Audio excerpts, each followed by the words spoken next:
Allison, when you signed on for Smallville several years ago, over I bet about a decade now, did you ever expect it would have the success that it did? Did you ever predict that it was going to take off like it has and become such a phenomenon on television? No. No, I mean, when I got Smallville, I had already been working for 14 years in the business. So I was pretty, I don't want to say jaded, but I was pretty skeptical about anything television-wise that I was in. Because everybody believes that their pilot is going to be like the #1 hit show that's going to be on the cover of Rolling Stone and like actually change the face of television. You know, to be on a show that was the #1 hit and to be a part of something that was on the cover of Rolling Stone was like really bizarre, because that's kind of something that everyone fantasizes about and dreams of and kind of has hopes for, but it very, very rarely happens.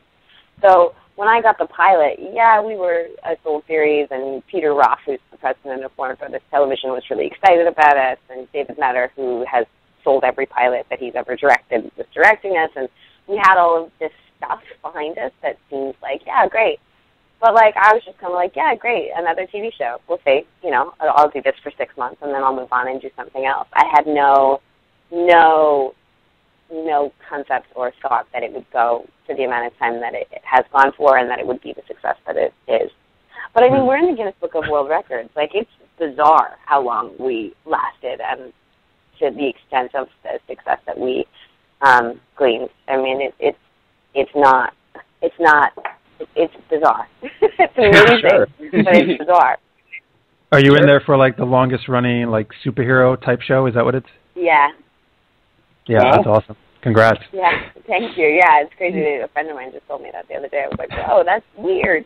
I mean, it's surreal, you know? Like, it's sort of like people are like, you know, what happens when you win $1 million? And it's like, I don't know. You sort of wake up the next morning and you're still the same person. You just have $1 million. Like, it's a weird reality because I'm not any different. That because I have had this success or have this opportunity. But it is a very sort of unique thing to have happen in my life. Very cool. So we have now it's time for our first fan question that was sent to us, and this comes from Dawn. Dawn's cool because by her email she goes by Slytherin Punk, even though Gryffindor is much better. Anyway, oh, Dawn you nerd! Asked, thank you, Jay. Proud of that. Dawn asked, the chemistry between Chloe and Oliver on Smallville was intense. What was it like working with Justin Hartley, and what's your favorite Chloe and Oliver scene?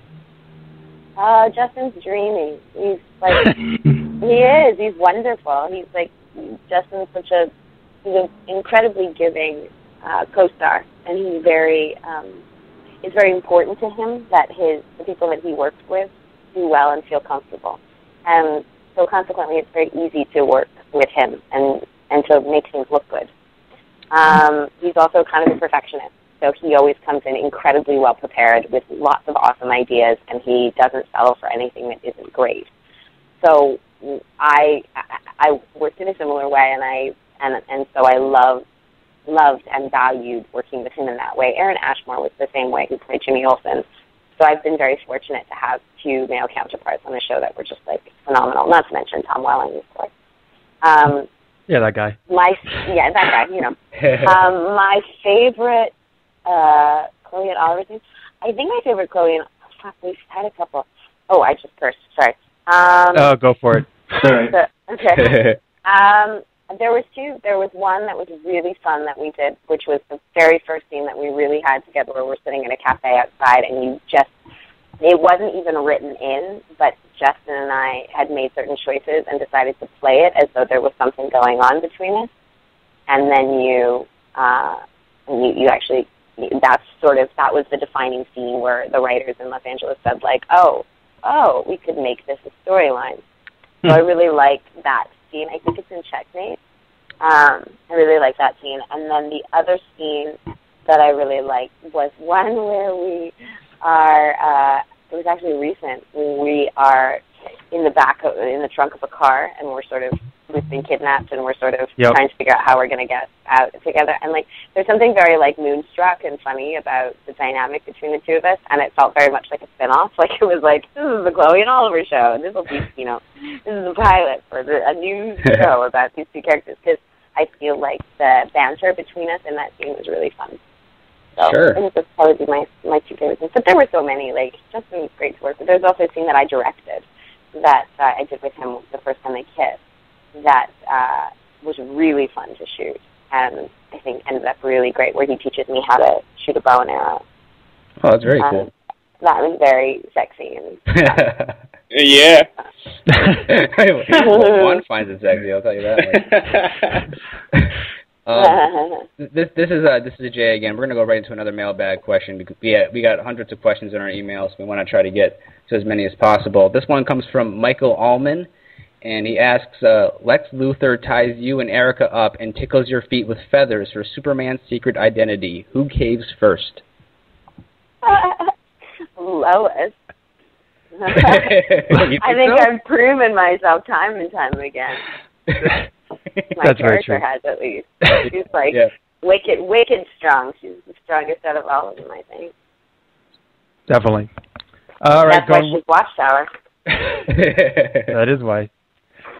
All right, another question. This one comes from Dave McGlone from Ireland, who's actually a friend of mine, a very talented filmmaker. He asks, how do you feel playing such a huge part in such a successful show, and how do you think it will impact your career going forward? I hope it will launch my career going forward. I mean, I hope it will help me to continue to do the kind of work that I want to do and then some. I don't feel like Chloe is such an archetypal character that I'll get stuck in her. I think that because of the character that I played, I have the flexibility to kind of move in and out of different genres of women, and I'm not kind of stereotyped or pigeonholed. I'm really lucky in that way to have played this character. And what was the second part of the question? I'm sorry. That was just. Oh, the first part was you answered the second part. The first part was how do you feel playing such a huge part in such a successful show? Oh, I feel, God, privileged. You know how lucky I am? Do you know how many actors there are that are really, really good and, like, really, really capable and beautiful and all of those things, and the fact that, like, I got to work on a show that was successful for 10 years, but, like, not to mention the fact that, like, it's playing a character that I like, that never happens in this business, so I'm incredibly fortunate. Sorry, that's my door. I'm going outside because it's beautiful. I thought it was a goat. Just to clarify what that was. Yeah. Oh, I was like, Allison has a pet goat. That's so cute. Yes. Not really. And on that note, hi, Allison. This is Kelsey. And Hi. I have another mailbag question for you. This fan wants to know, along with, I'm sure, everyone else, Donna Casson, I'm sorry, Donna, if I just pronounced your last name wrong. She would love to know if you were happy with the ending for Chloe in the finale. Was I happy with it? Yeah, totally. I mean, I don't want to give it away. We haven't. It hasn't premiered yet, but yeah, I was very pleased with the way that they wrapped me up.